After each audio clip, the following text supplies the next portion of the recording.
Kita mikir itu, padahal sebenarnya itu bentuk defense atas ketidakrelaan kita melepas apa yang pikir, apa yang kita rasa itu milik kita.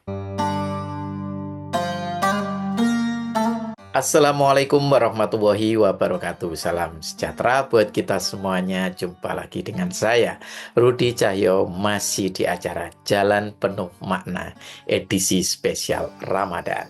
Kali ini saya akan membahas tentang berbagi. Kalau mau diberikan judul, mungkin yang tepat adalah berbagi membuka pintu rezeki. Berbagi itu secara konsep memang sesuatu yang pasti sangat mudah atau sudah kita pahami dengan baik. Bahwa ketika kita punya sesuatu, maka kita memberi kepada orang lain. Ketika kita punya rezeki, sebagian dari rezeki kita dibagikan kepada orang lain. Dibagikan kepada orang yang membutuhkan. Begitu kurang lebih yang sudah kita pahami. Nah, tapi ternyata dalam pelaksanaannya, berbagi itu tidak mudah buat semua orang. Kadang kita itu meyakini bahwa apa yang sudah kita upayakan, yang sudah kita kerjakan, kerja keras kita setiap hari, yang kemudian mendatangkan honor, gaji, upah, apapun itu yang kemudian kita akui sebagai kekayaan, itu akan membuat kita merasa memiliki. Ketika rasa kepemilikan itu begitu besarnya, maka kita akan sulit untuk berbagi. Jadi tidak segampang makna pemahaman atau konsep yang sudah kita ketahui tentang berbagi itu. Kesulitannya tidak selalu kita tidak mau berbagi, tapi kadang juga kita mau berbagi karena ada tarik ulur antara konsep yang kita pahami bahwa berbagi itu baik secara normatif. Berbagi itu baik. Kita memahami itu, maka dari itu kita memaksa diri kita untuk berbagi. Namun, kadang apa yang kita bagi kepada orang lain itu sebenarnya kalau dibandingkan dengan apa yang kita miliki atau setidaknya yang merasa kita miliki itu masih jauh porsinya. Mungkin hari ini kita punya rezeki. Ketika kita punya uang, ada orang yang membutuhkan, kita mau ngasih 100.000, mungkin itu tidak gampang buat semua orang. Ada yang mau ngeluarin 100.000 masih cari nih uang kecil yang lebih kecil berapa. Ada 50.000, cari lagi yang lebih kecil. Ada 20.000, cari lagi yang lebih kecil. Ada 10.000, sepertinya ini deh. Atau kalau ada 5.000, ya itu mungkin yang akan diberikan. Ya. Tapi bukan berarti itu tidak diperbolehkan atau bukan berarti itu buruk. Itu tetap baik karena ada nilai 5.000 atau 10.000 di situ yang dibagikan kepada orang lain. Tetap seperti itulah catatan kebaikan yang sudah kita berikan. Mungkin barangkali saja dengan kita memberikan 5.000, 10.000, mungkin segitu kadar kerelaan kita atau kalau mau dibilang keikhlasan kita. Tetapi sebenarnya ketika kita meyakini bahwa apa yang kita miliki itu tidak benar-benar kita miliki sebenarnya, atau sebenarnya itu hanya titipan, itu bukan milik kita, karena bahkan diri kita sendiri pun kita tidak ikut memiliki, maka seharusnya kita rela untuk memberikan yang lebih besar daripada itu tadi. Ya cuman memang ini sangat manusiawi. Karena sangat manusiawi bahwa manusia itu punya rasa memiliki, bahwa manusia itu kemudian ada apresiasi terhadap upaya atau usaha yang dilakukan, ada penghargaan terhadap pekerjaan atau kerja keras yang sudah dilakukan, maka mungkin itulah yang membuat manusia itu berat untuk memberikan yang lebih besar daripada kerelaannya. Kalau ngomongin rasa ikhlas atau ngomongin tentang kerelaan dalam berbagi rezeki, maka sepertinya kerelaannya itu jauh lebih kecil kalau dibandingkan dengan rezeki yang diberikan oleh Allah. Nah, karena hal ini sangat manusiawi, maka di dalam Islam itu ada cara untuk berbagi. Dan salah satunya yang memang itu hukumnya bersifat wajib itu adalah zakat. Nah, dari situlah ada hal yang sifatnya hukum dan itu tidak bisa ditolak. Dan kalau ngomong soal zakat itu ada banyak prosentase-prosentasenya. Ada zakat fitrah, ada zakat mal, ada zakat rikas atau barang temuan dan macam-macam. Dan itu semua ada aturan dan ada patokannya. Nah, ketika ada patokannya, baik itu patokan tentang nisab maupun persentase yang harus diberikan, maka mau tidak mau kita akan merelakan itu sebagai bagian yang harus kita sedekahkan atau kita bagikan kepada orang lain. Nah, itu adalah bentuk pengakuan sebenarnya Islam terhadap sisi kemanusiawian kita.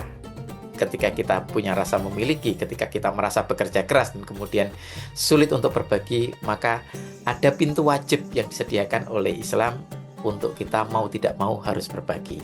Sementara pintu yang tidak wajib juga masih terbuka. Bersedekah, ya, memberikan sebagian dari yang kita miliki di luar dari yang wajib, itu banyak pintunya. Ketika ada orang yang meminta, ada orang yang membutuhkan, ada tetangga yang kelaparan, kita masih dibukakan pintu untuk memberikan atau berbagi. Nah, yang tidak disadari dari apa yang kita bagikan itu adalah rezeki yang ditimbulkan dari berbagi tersebut. Sementara itu, yang kita sering pedulikan adalah bahwa berbagi itu sebuah kewajiban. Ketika sebuah kewajiban, maka itu seperti sebuah tuntutan. Ketika itu dituntut, maka itu akan menjadi sesuatu yang tidak menyenangkan. Nah, itulah yang menyebabkan berbagi itu tidak mudah, meskipun secara konsep kita sudah memahaminya dengan baik. Akan selalu menakar dan menghitung kita ketika akan berbagi. Padahal sebenarnya ada istilah namanya letting go, letting come. Artinya ketika kita rela, ikhlas, terbuka untuk berbagi, pada saat itulah kita itu membuka pintu rezeki yang ada pada diri kita. Jadi kita itu menyangka bahwa rezeki itu dari apa yang kita upayakan, ya, bukan dari apa yang kita bagikan. Padahal dua-duanya itu adalah jalan buat rezeki. Kalau mau pintunya terbuka lebar dari kedua arah, maka selain kita bekerja keras untuk mengais rezeki, juga kita buka pintu melalui berbagi. Jadi semakin kita banyak memberi, semakin kita akan membuka pintu rezeki. Itu sama logikanya dengan seperti orang sakit, ketika dia menahan kesakitannya, ketika dia defense, ketika dia berupaya untuk bertahan dan berjuang, itu memang ada sisi positifnya.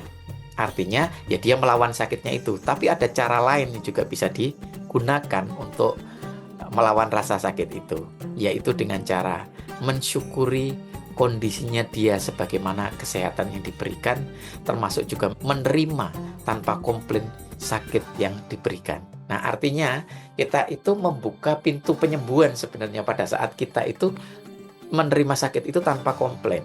Nah, ketika saat itu maka kita itu memberikan peluang buat tubuh kita untuk melakukan namanya swaorganisasi atau melakukan penyeimbangan kembali atas rasa sakit itu. Tetapi ketika kita marah, ketika kita defense, ketika kita tidak terima dengan kondisi tersebut, jengkel dengan sakitnya kita, maka pada saat itu kita tidak membuka pintu peluang untuk tubuh kita menyehatkan dirinya. Tapi ketika kita menerima dengan ikhlas, kita merasakannya, mungkin barangkali saja bahkan kita bisa berpikir positif terhadap rasa sakit kita, sebagaimana di topik sebelumnya bahwa Tuhan itu akan seperti yang kita sangkakan. Ketika kita berpikir misalnya kita bersin, ya, ada orang yang ketika bersin kemudian merasa jengkel, merasa itu gangguan, kadang juga marah. Tapi ada juga yang ketika bersin, orang itu merasa bahwa pada saat itu tubuhnya diguncang dan kemudian tubuh itu dipersilakan untuk melakukan swaorganisasi atau menyeimbangkan kembali, menemukan titik equilibrium baru ketika kita bersin itu tadi. Maka dari itu ketika bersin kan diajarkan di dalam agama kita itu untuk mengucap alhamdulillah. Karena pada saat itu tubuh kita melakukan swaorganisasi. Nah, begitu juga letting go, letting come tadi, ketika kita memberi dengan sukarela, dengan ikhlas, tanpa kemudian berpikir apa yang kita lepaskan itu berapa jumlahnya, apa yang kita lepaskan jangan-jangan disalahgunakan sama orangnya, jangan-jangan digunakan untuk maksiat. Kita mikir itu, padahal sebenarnya itu bentuk defense atas ketidakrelaan kita melepas apa yang pikir apa yang kita rasa itu milik kita. Nah, itu yang bikin kita tidak rela dan kemudian muncullah banyak defense ketika mau ngasih pengemis. Jangan-jangan itu cuma pura-pura. Jangan-jangan penghasilannya dia lebih besar daripada penghasilan saya ketika dikumpulkan dalam 1 bulan. Terus ketika mau ngasih pengemis membawa anak, jangan-jangan itu anak sewaan dan seterusnya. Padahal itu konsep yang berbeda. Urusan dia menyewa, urusan dia berpura-pura itu bukan urusannya dengan kita. Itu urusannya dia sendiri dengan Tuhan. Sementara kita juga punya urusan kita dengan Tuhan. Sehingga ketika ada waktunya berbagi, ketika kita ingin berbagi, ketika kita ingin memberi, ya tinggal memberi aja sebenarnya. Karena itu membuka pintu rezeki, sama kayak tadi, melakukan sebuah organisasi. Jadi, pintu rezeki itu tidak hanya dibuka dengan kerja keras, dengan upaya, usaha yang kita lakukan, tetapi juga dengan melepaskannya atau memberikan kepada orang lain. Nah, demikian Jalan Penuh Makna kali ini. Semoga bermanfaat. Sampai ketemu lagi di Jalan Penuh Makna yang akan datang. Assalamualaikum warahmatullahi wabarakatuh.